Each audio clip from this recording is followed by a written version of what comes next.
Hello everyone, it's John here from Sonic Drive Studio. I hope you're all doing well. In today's video, I'm going to compare these awesome Peavey mini heads, the 6505 MH and the Invective MH. The 6505 MH is obviously the mini version of the big 6505, and the Invective MH is obviously the mini version of the Invective 120 amplifier. I guess both amplifiers definitely have their similarities, but upon comparing the amplifiers, I did notice that they certainly have their own thing going on as far as sound goes and the feature sets. And both amps have the same size as you can see here. They're both 20 watt amplifiers with two EL84s in the power sections and three 12AX7s in the preamp sections. So let's find out how they both differ in sound, and we're going to do that by listening to some sound comparisons. And I will also talk about some of the differences in features along the way. Note that every single tone in this video will be going through the exact same Ownhammer impulse response, and that is the Metal-05 mix from the 412 ZLCS V30 package. And that package is based on a 4x12 Zilla cabinet loaded with a nice sounding Celestion V30. And of course, we're going to start out with some nice clean tones. On the 6505 MH, we'll be using the rhythm channel, as that's where the clean tones are on this amplifier. And I do have the bright switch pushed in, as that gives this channel some nice chime. And the rhythm channel on this amplifier is actually quite versatile indeed, because when you push the gain, you can get some very nice overdrive tones. And when you push the crunch button, you can even get into high gain territory for some very fat, saturated tones. So this channel can go from very clean all the way up to high gain, so that's quite a wide range. And of course, the bright switch really helps to add even more versatility. And this amplifier also has some built-in reverb, which the Invective MH doesn't, so we're going to use that as well. But do keep in mind that the 6505 MH does have a shared EQ for all the channels and modes, so it does make this amplifier a little bit less flexible in that regard. Now the Invective MH, on the other hand, does have a dedicated clean channel on the left side of the front panel over here. The layout on this channel is very simple and straightforward, as we just have a gain control, a low control, and a high control. And of course, just as on the 6505 MH, you can also use the presence and resonance controls over here to shape the sound even further. This clean channel is very clean indeed, with plenty of headroom for a small amp. But of course, since it's only a 20 watt amplifier, if you crank the gain on the clean channel, you will get some overdrive. But in this case, we're just going for some very pristine clean tones. This amplifier has no reverb at all, so this one will sound a little bit more dry. Let's take a listen to some clean parts that I recorded with my ESP LTD SC20 on the single coil neck pickup for some nice, clean, chimey sounds. And first we're going to take a listen to that in a full band mix. Here we go.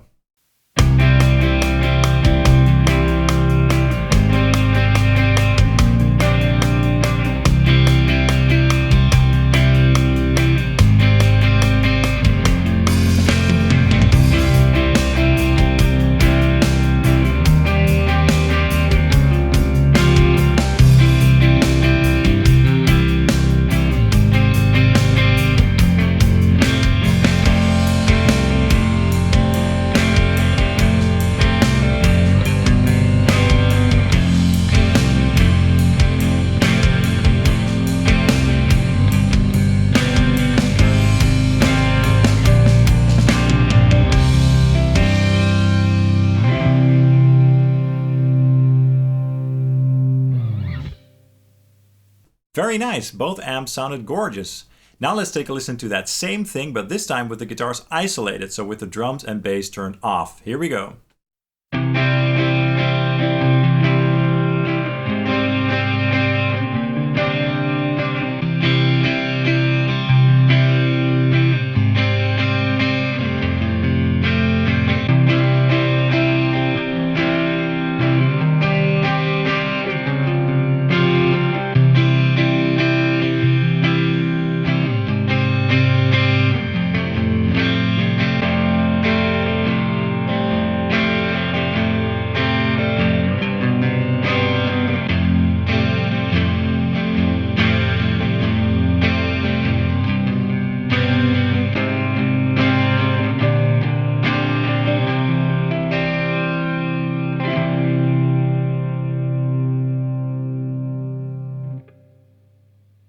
Alright, very nice. To my ears, the 6505 has a bit more of a compressed and saturated clean tone with a bit more mids, whereas the Invective seems to have a little bit more headroom and it's a little bit more scooped, so it sounds a little bit more Fendery. So they both certainly have their own character when it comes to clean tones. Which one is better? I'm not sure, it's hard to say.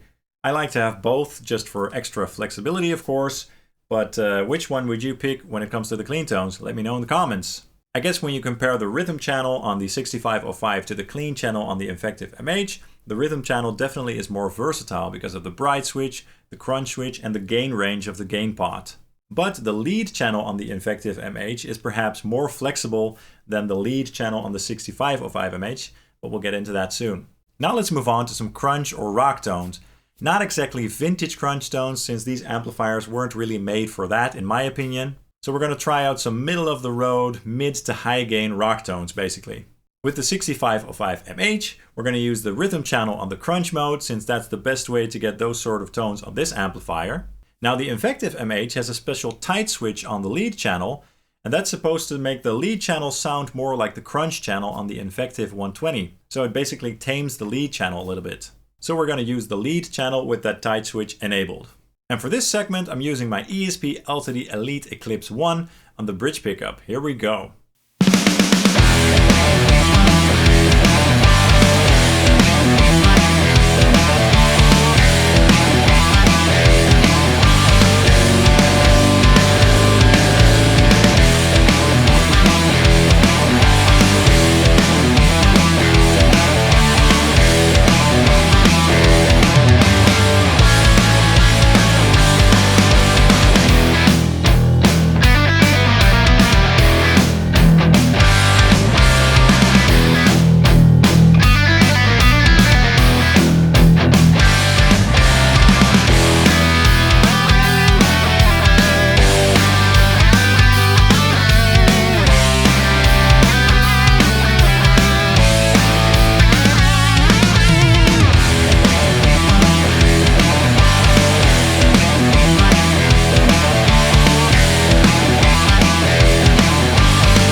Sweet, that was great.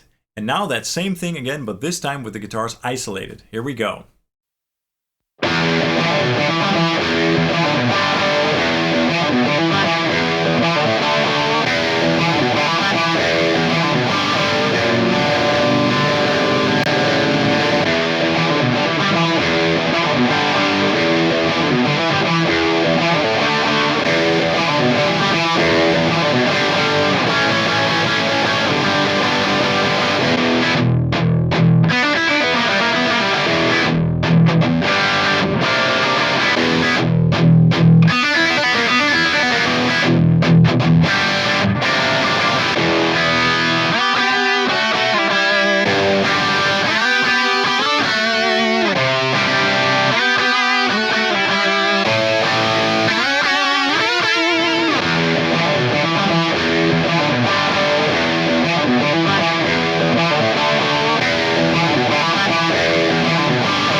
That was awesome. Both amps definitely sound killer here. They definitely have their own unique flavors going on, so it's pretty interesting actually. Before I started this comparison, I was expecting them to sound more similar, to be honest. So yeah, that's pretty cool and maybe unexpected indeed, that they really are their own unique beasts. In the end, I managed to dial them in to sound pretty similar, especially by raising the treble on the 6505 MH. But overall, by default, the crunch mode on the rhythm channel has a much fatter bottom end and a more warm mid-range than the Invective MH, whereas the Invective MH sounds more aggressive and clear. So this one has a more transparent mid-range cut, so to speak. Both sound absolutely killer though. Now let's move on to what you all want to hear, right? The high gain tones. And on both amplifiers, we'll simply be checking out the lead channels, as that's where all the gain is at. The lead channel on the 6505 is pretty straightforward, but the lead channel on the Invective MH does have some extra features that do make this channel more versatile. We have the tight switch, of course, but we also have a special gate and a boost switch. Now the noise gate, of course, makes the amplifier less noisy in between the notes, so that's great for staccato metal playing and stuff like that. And the boost switch basically acts as if there is a tube screamer in front of the amplifier, making the amp sound a little bit more tight, more mid-focused, and more aggressive perhaps. So we're going to listen to the lead channels of both amplifiers, but for the Invective MH, I will alternate between the lead channel without the boost on and the lead channel with the boost enabled, just so you can compare the lead channel in both ways, so that should be pretty interesting.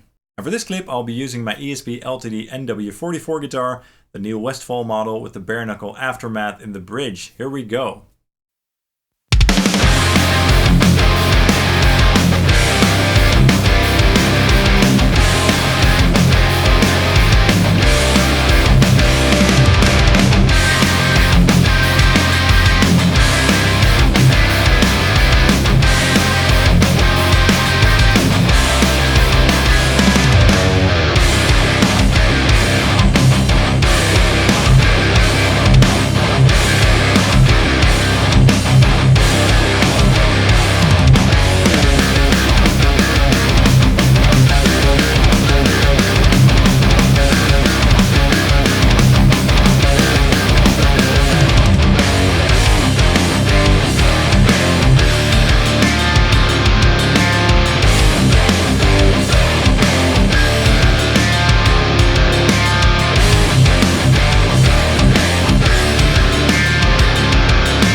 Awesome sauce. Gotta love those Peavey high gain tones. Now let's check out those same riffs, but this time again isolated, so without the drums and bass turned on. Here we go.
That was very nice. So yeah, they do sound kind of similar, but again, they do have their own unique voice going on. The 6505 MH seems to have some nice aggressive clarity going on, whereas on the Invective MH, when the boost is turned off, the treble region is a little bit more smooth. But with the boost enabled, this channel definitely gets more tight, more aggressive, and more gnarly, so to speak. The boost really gives the guitars more edge and tightness, so that's a really cool feature on this amplifier. And I think that the bottom end on the Invective also sounds a little bit bigger, as if there's a little bit more headroom in that range. I feel like the resonance control on the Invective MH is a little bit more powerful than on the 6505 MH. The low end on the 6505 MH just sounds a little bit more choked off and compressed. But both the amplifiers sound absolutely huge in their own way. So I personally really like having both amps, as they sound great, they look cute, and they have some nice features across the board. You guys know that I'm mainly a recording guitarist, and these little amplifiers definitely do a great job in the mix. And with the low wattage and the compact size, they're just really convenient to have as well, and just super inspiring to play. And by the way, all the features on the backs of the amplifiers are basically identical. It's just that the foot switch jacks control different features. They both have the wattage selector switch, the direct out, the silent recording, and the USB out. Great features. The Invective MH is a little bit more pricey though, so do keep that in mind if you're going to shop for one of these amplifiers. Now that's all for this video. What do you think about the amplifiers? Do let me know in the comments down below, as I'd love to know. Also, if you enjoyed this video, please drop a like and a subscribe along with the bell if you haven't already. And you can also follow Sonic Drive Studio on Facebook, Instagram, and Twitter. Thank you so much for watching, and I hope to see you soon. Cheers!